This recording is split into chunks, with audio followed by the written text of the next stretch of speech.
La chronique bourse, la quotidienne Zone Bourse, Anthony Bondin.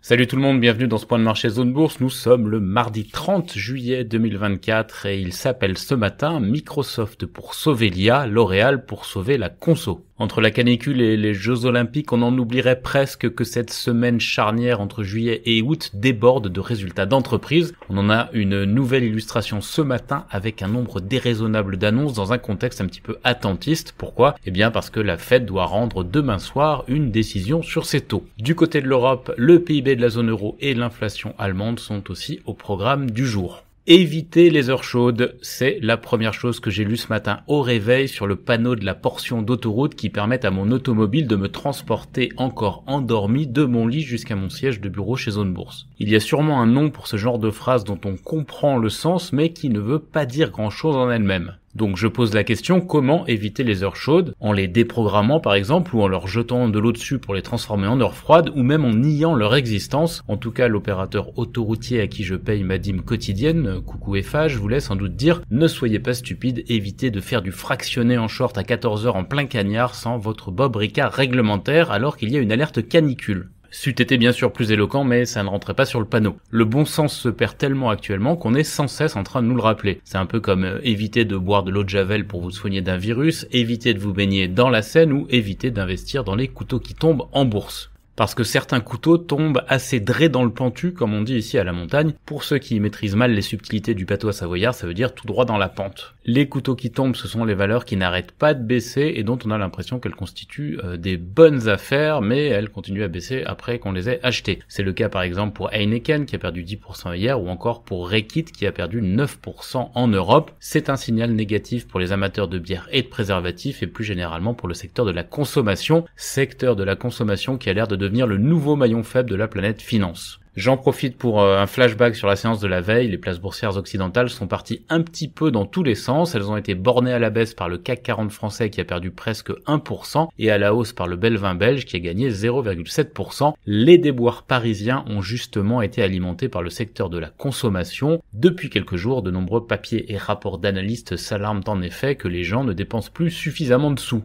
Les Européens comme les Américains d'ailleurs. Ce qui est plus surprenant, c'est que la consommation de base est aussi affectée que la consommation cyclique. Et oui, traditionnellement, quand il faut se serrer la ceinture, on commence par arrêter d'acheter les accessoires Gucci avant de cesser de s'alimenter. Mais le CAC 40 a perdu sur les deux tableaux hier, d'autant que la consommation cyclique hexagonale rime avec secteur du luxe, et ça pèse assez lourd dans la balance puisqu'il est en PLS depuis plusieurs semaines. Du côté des États-Unis, les indices ont beaucoup hésité aussi pour finir plutôt dans le bas de leur circonvolution du jour. Le Dow Jones a perdu 0,12% pendant que le S&P 500 grappillait 0,08%. Le Nasdaq, lui, il a repris 0,2%, bien aidé par la bonne tenue de 5 de ces 7 magnifiques, en l'occurrence Apple, Microsoft, Amazon, Alphabet et Tesla. Meta a terminé pour sa part à 0 et Nvidia a perdu 1,3% sur une 4e baisse en 5 séances. Alors là, l'histoire de l'intelligence artificielle qui crée un super cycle haussier en bourse est un petit peu cabossée en ce moment, ça n'aide pas. Bon, ça veut pas dire que c'est définitif, ni qu'elle est has-been, mais en tout cas, pour le moment, ça ne fonctionne plus très bien. D'ailleurs, en matière d'IA, le marché attend de voir la teneur des résultats et des commentaires de Microsoft, ça c'est prévu ce soir, de Meta demain soir, puis d'Apple et d'Amazon jeudi soir pour affiner ses pronostics. En attendant, il n'y a pas vraiment de tendance marquée, les investisseurs ont du mal à se séparer des paris gagnants des 15 dernières années, c'est-à-dire de la technologie, et ils ont aussi un petit peu de mal à embrasser totalement le saut vers les valeurs décotées qui sont censées profiter du cocktail baisse de taux plus comeback de Donald Trump aux affaires. C'est donc un entre-deux un peu stagnant qui domine actuellement, en attendant le prochain carrefour majeur, le verdict de la Fed demain soir sur sa politique monétaire estivale. Selon toute vraisemblance, il ne se passera rien, ce sera un statu quo sur les taux, mais le marché attend avec un degré de confiance assez élevé avant de partir en vacances que Jérôme Powell ouvre clairement la voie à une baisse de taux au mois de septembre, voire à 2 autres assouplissements avant la fin de l'année. 3 baisses de taux d'ici la fin 2024, c'est un petit peu le fantasme actuel du marché action. Alors pour patienter jusqu'à ce rendez-vous de la Fed demain soir, il y aura un pilonnage en règle de nouveaux résultats trimestriels aujourd'hui, on aura des objets volants et des armes avec Airbus et Leonardo, de la finance avec Intesa,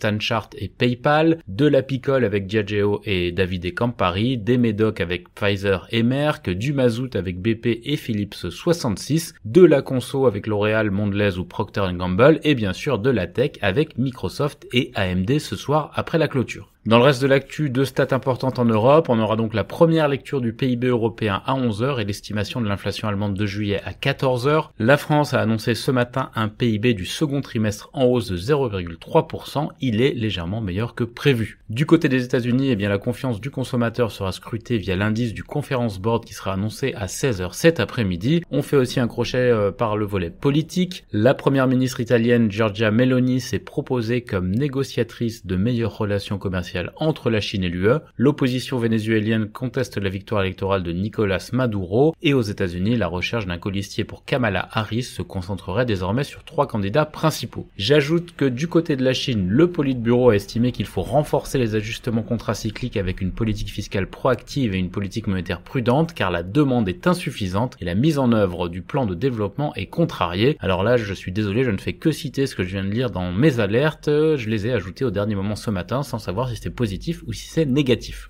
Côté Asie-Pacifique, les indices sont plutôt dans le rouge, hormis en Inde où le Sensex gagne 0,2%, le Nikkei 225 japonais perd 0,2%, tandis que le CSI 300 en Chine continentale recule de près de 1%. Même tarif, baisse de 1% ou plus à Hong Kong et en Corée du Sud, ça c'était avant les déclarations du Politburo chinois, donc je ne sais pas ce qu'il en est depuis. L'Australie pour sa part perd 0,56% en fin de séance. Les indicateurs d'avance européens, ils sont hésitants mais encore disparates au lendemain d'une séance qui était déjà incertaine. On passe à l'actualité des sociétés. Du côté des résultats en Europe ce matin, on a donc Stanchart, Covestro, Indra, Sika, Clariant, Avolta, Diasorin, Heidelberg Materials ou encore pas mal d'autres chiffres. Je vous cite tout de suite l'agenda des publics européennes. L'Oréal, Airbus, BP, Diageo, Glencore, Intesa, Sika, Danube, Ferrovial, Bolloré, Poste Italiane, Sage, Davide Campari, Fresenius, Recordati ou encore Leonardo. En Europe, on a aussi Galderma qui a obtenu l'homologation du Relfides dans l'UE, l'incendie dans une usine chimique de BASF en Allemagne qui a été circonscrit mais sur lequel on a déploré 14 blessés, et le groupe publicitaire WPP qui propose à Philip Johnson, l'ancien patron de BT, de devenir son nouveau président selon le Financial Times. Enfin, l'ALIC a demandé la décotation de ses actions de la bourse suisse. Côté continent américain, les sociétés en hausse, ou plutôt la société en hausse hors séance après ses trimestriels, c'est F5. Par contre, en baisse, on a Lattice Semiconductor qui perd 20%, Hologic qui perd 6% et SBA Communication qui perd 4% après ses trimestriels. Delta Airlines va demander des compensations suite à une panne informatique provoquée par CrowdStrike. Le fournisseur de solutions cyber risque de souffrir si les offensives juridiques se multiplient. Apple, pour sa part, a utilisé des puces de Google pour former 2 modèles d'IA selon un document de recherche, et Tesla a remplacé Ford en tant que meilleur choix de Morgan Stanley dans le secteur automobile américain, ce qui a permis au titre de gagner 5% hier.